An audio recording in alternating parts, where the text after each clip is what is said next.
I'm Greg Corombos, sitting in for Tim Donner this week. My guest at this time is OpenTheBooks.com founder and CEO Adam Andrzejewski.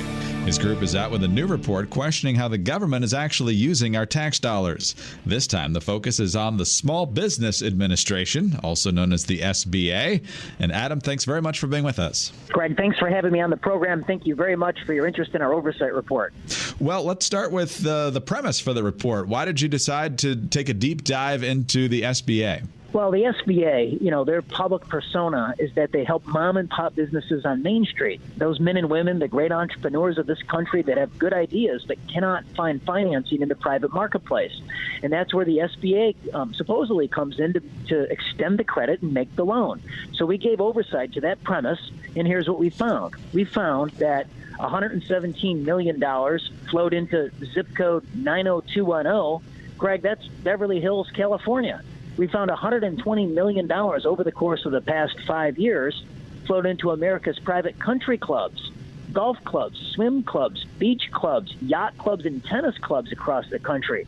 Then we found that $12 billion of SBA lending activity didn't go to Main Street at all.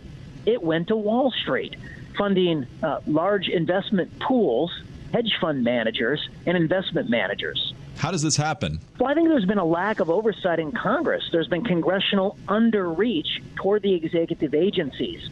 And so Congress needs to start asking hard questions of the SBA. For example, why should working and middle-class taxpayers subsidize loans to the wealthy lifestyle? We found $60 million went to plastic surgeon and aesthetic enhancement surgery clinics. We found $20 million went to high-end luxury helicopter companies. We found $70 million supported wineries, and the list goes on and on. We're talking with Adam Andrzejewski. He is the founder and CEO at OpenTheBooks.com. And Adam, I'm guessing, and I don't know if you've gotten this pushback yet, but I can imagine someone saying, well, yeah, Beverly Hills is really rich, and there's a lot of really rich people there, but the cost to actually open a successful business there could also be much higher than it is somewhere else. So it might not be bankrolling movie stars and folks on Rodeo Drive necessarily, but it could be folks trying to just launch a business and they're struggling to do so. So break down what we're learning and what you're learning by the zip codes and who actually is getting this kind of money. So, for instance, in Beverly Hills, California, and that's zip codes 90210, 90211, and 90212, specific recipients included doctors with practices on Wilshire Boulevard, a high-fashion design school, retailers selling alligator leather belts for $750 and cowboy boots for $3,400. $1.75 million of SBA loans went to a 30-year-old importer of French wines, and $2.1 million supported an eyeglass designer whose frames are worn by the movie stars Tom Cruise and Brad Pitt. So what do we know about what Main Street's getting? We know it's not the percentage of the loans that perhaps should be going out, but what impact can we see from your research as to how real mom and pop stores are being helped or not being helped by the SBA? Well, it's a great question. So over the course of the past 5 years, the SBA has lent $170 billion. $170 billion. Now, there's been 230,000 loans less than $50,000.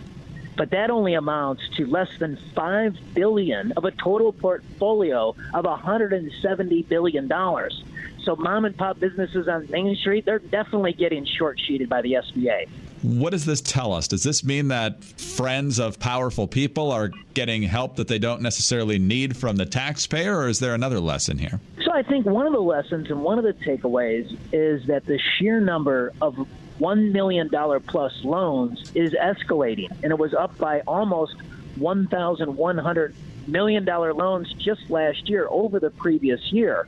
So that's one lesson. Another lesson is that the Congress needs to hold oversight hearings, because we found when we banded the SBA loans on $1 million of face amount and above, it's now 57%, almost 60 cents on every dollar of face amount lending goes to a recipient who gets $1 million or more. So we actually mapped the 40,000 recipients of $1 million loans by zip code across the entire country.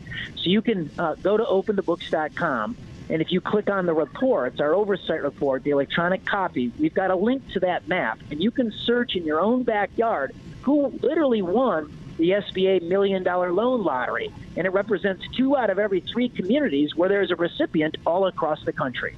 Adam, we just saw in the past couple of days that after the first 10 months of fiscal year 2019, the deficit is bigger than it's ever been before, and it's not because revenues are paltry.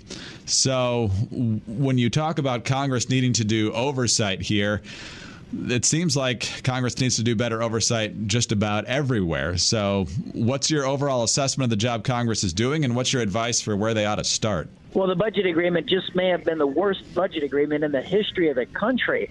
For all the partisan rancor, it seems like both parties can agree to spend more of our money, Greg. So you have Republicans who have castigated Democrats as tax and spend, and Republicans have now proven once again that they are the party of tax cut and spend. Both parties love spending our money. And you mentioned the budget deal. We've also had a series of omnibus and budget crisis shutdown type resolutions and continuing resolutions.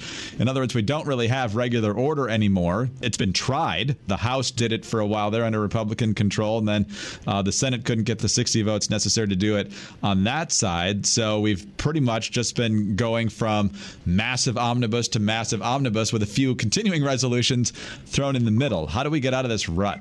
Well, it doesn't look like we're going to get out of it over the course of the next 2 years. This budget agreement is for 2 years, and in order to effectuate it, they do have to pass 12 appropriations bills back to the omnibus spending bills and let the agencies figure out how to spend the largesse that Congress throws at them. And finally, you have talked before in our conversations about how the American people have got to hold their representatives accountable, demand better performance in guarding the tax dollars and making sure they're spent in a more efficient way.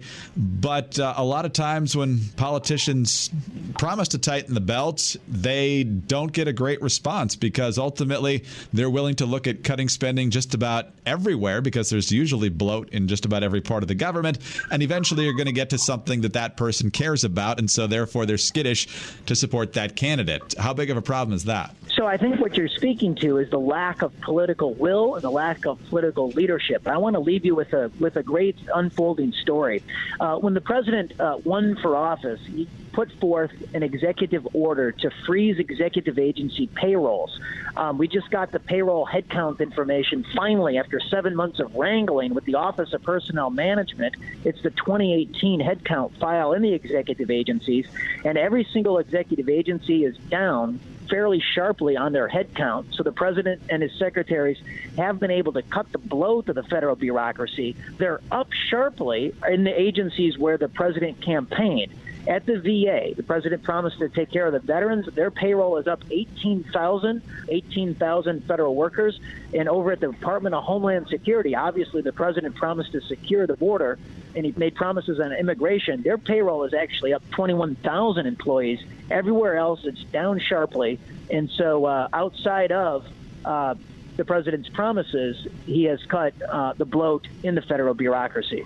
So on the personnel side, there seems to be some progress. Folks will be happy to hear that. But in terms of actual program spending, seems like the job is yet to be done. Adam, thank you very much for your time with us today. Congratulations on the new report, and I'm sure we'll be talking to you soon. Greg, thank you. Thanks for your interest in our work. Adam Andrzejewski is the CEO and founder of openthebooks.com. Again, openthebooks.com if you want more information there.